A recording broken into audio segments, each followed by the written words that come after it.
Marketing isn't real anymore. Not the version people think. The commercials, the billboards, the Super Bowl ads, that was old marketing. That world is basically over. Marketing in 2026 doesn't look like marketing. It just looks like the internet. You don't feel like you're being sold to anymore. You just see things a lot. You see the same products in clips, in memes, in some random guy's video. Then one day, you're buying it. No big ad, no dramatic pitch. You just get used to it. That's modern marketing. It's not loud. It's everywhere. The biggest brands now don't feel like brands. They feel like people. A founder taking in their car. A random creator mentioning something casually.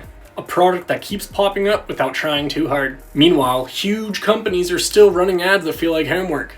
And they're losing to kids with iPhones. Because attention changed. Old marketing interrupted you, new marketing blends in. If it feels like an ad, people skip it. If it feels normal, people watch. That's the whole shift. And most people still haven't realized it. They think marketing is logos and slogans, but it's not. Marketing now is just being seen a lot without being annoying. That's why random creators are winning. They're not trying to run campaigns. They're just online every day. And being online every day can beat being perfect once a month. You don't always need a huge budget now, but you need consistency. You don't need a genius idea. You need to show up a lot. Because the more people see you, the more normal you feel. And once you feel normal, people are going to trust you. That's pretty much it. That's the whole game now. Marketing did not get more complicated. It got more human.